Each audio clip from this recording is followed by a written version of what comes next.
હાલ એસીબી દ્વારા ધોષ બોલાવવામાં આવી રહી છે। જ્યાં કંઈ પણ સરકારી કચેરીઓમાં ભ્રષ્ટાચાર ચાલી રહ્યો છે તેની સામે એસીબી દ્વારા લાલ આંખ કરવામાં આવી છે।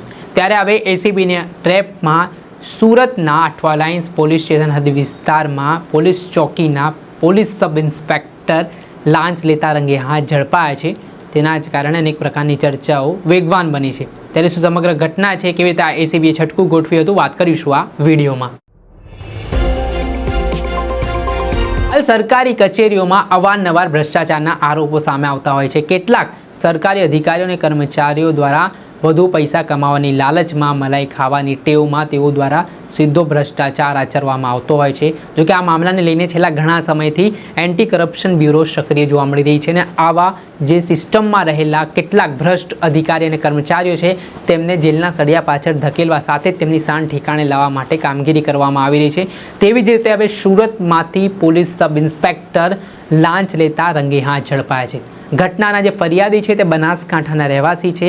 તેમના વિરુદ્ધ અઠવા લાઇન્સ પોલીસ સ્ટેશનની જે ગોપીપુરા પોલીસ ચોકી છે ત્યાં કોઈક બાબતને લઈને અરજી થાય છે ને આ મામલાની તપાસ છે તે ગોપીપુરા પોલીસ સ્ટેશનના police sub inspector Lalitkumar Mohanlal Purohit તેમના દ્વારા હાલ જે ફરિયાદી છે આ કેસના તેમને આ અરજીના નિકાલ માટે 1 લાખ રૂપિયાની માંગણી કરવામાં આવે છે।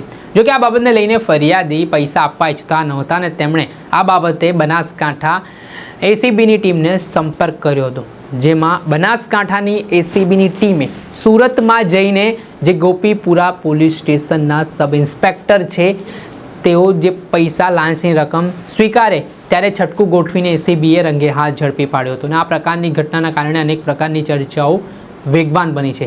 પરંતુ હાલ જે ગોપીપુરા પોલીસ સ્ટેશનના સબ ઇન્સ્પેક્ટર છે તેના કારણે ફરી એકવાર પોલીસ બેડાની છબી ખરડાઈ છે।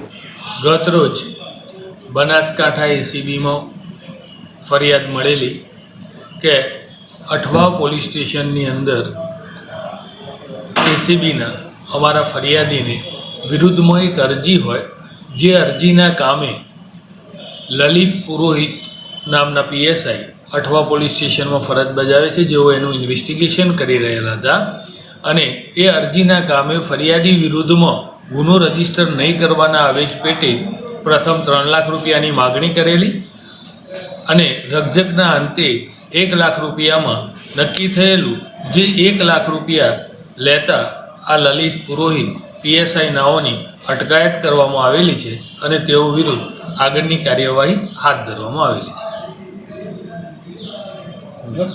તે અવારનવાર અલગ અલગ લોકો સાથે આ પ્રકારે વહીવટ કરતા હોય છે અને કેટલાક કિસ્સાઓમાં ફરિયાદીઓ છે તે ફરિયાદ કરે છે, ત્યારબાદ આ સમગ્ર ઘટના છે તે પ્રકાશમાં આવતી હોય છે અને આવી જ રીતે હાલ જે ભ્રષ્ટાચારી પોલીસ સબ ઇન્સ્પેક્ટર છે તેની ધરપકડ કરવામાં આવી છે। દર્શક મિત્રો, અત્યાર સુધીમાં બસ આટલું। આવા નવા વિડીયો સાથે આપણે માહિતગાર કરતા રહીશું, એટલે સ્કાયનેટ મીડિયાને આપ લાઇક કરો, સબસ્ક્રાઇબ કરો અને શેર કરવાનું ભૂલતા નહીં।